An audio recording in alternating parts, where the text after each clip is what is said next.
शिरूर लोकसभा मतदारसंघामध्ये शिवाजी आढळराव यांचा पराभव झाला।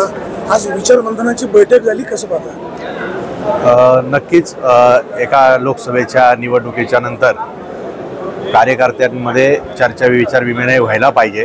कुठं चुकलं आणि कशामुळे अपयश आलंय आणि ती अपयशाची मरगळ झटकून अपयश अंतिम नसून पुन्हा एकदा उत्साहाने आणि उमेदीने चूक दुरुस्ती करून लोकांचा विश्वास संपादन करून पुढे जाण्यासाठी हा मेळाव्याचा उपयोग होतो।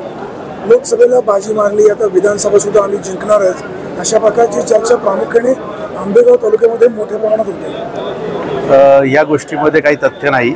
आदरणीय दिलीप वळसे पाटील साहेब हे प्रकृती अत्यावस्थामुळे किंवा अपघातामुळे मतदारसंघामध्ये अनुपस्थित होते।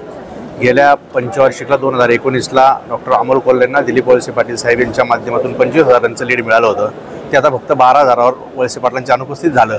याच्यावरती अमोल कोल्हे यांनी आत्मपरीक्षण करावं की आपलं लीड का कमी झालं, त्यामुळं यात तथ्य नाही। वळसे पाटील अमोल कोल्हेंवर टीका करतात, त्यांची कन्या वळसे पाटलांची कन्या खासदार अमोल कोल्हे सुप्रिया सुळे यांचं अभिनंदन करतात, नंतर उशिरा कळतं ते फेक अकाउंट आहे।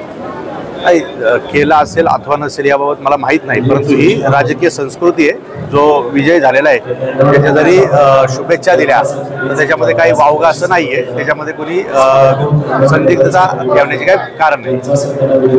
तुम्ही लोकसभा निवडणुकीला आंबेगावमध्ये बॅकफुटवर होता, आंबेगावला विधानसभेला काय चित्र पाहिजे? आंबेगाव विधानसभा मतदारसंघामध्ये आदरणीय दिलीप वळसे पाटील सांगतील आणि जे धोरण ठरवतील तो उमेदवार तुम्हाला निवडून आलेला दिसेल। आदरणीय दिलीप वळसे पाटलांच्या मुशीतून तयार झालेल्या अनेकांनी या पद्धतीने 35 वर्षाच्या काळामध्ये त्यांच्या विरोधामध्ये निवडणुकीचा प्रयत्न केलेला आहे, परंतु प्रत्येकालाच अपयश आलंय। ती परंपरा यापुढे कायम राहील।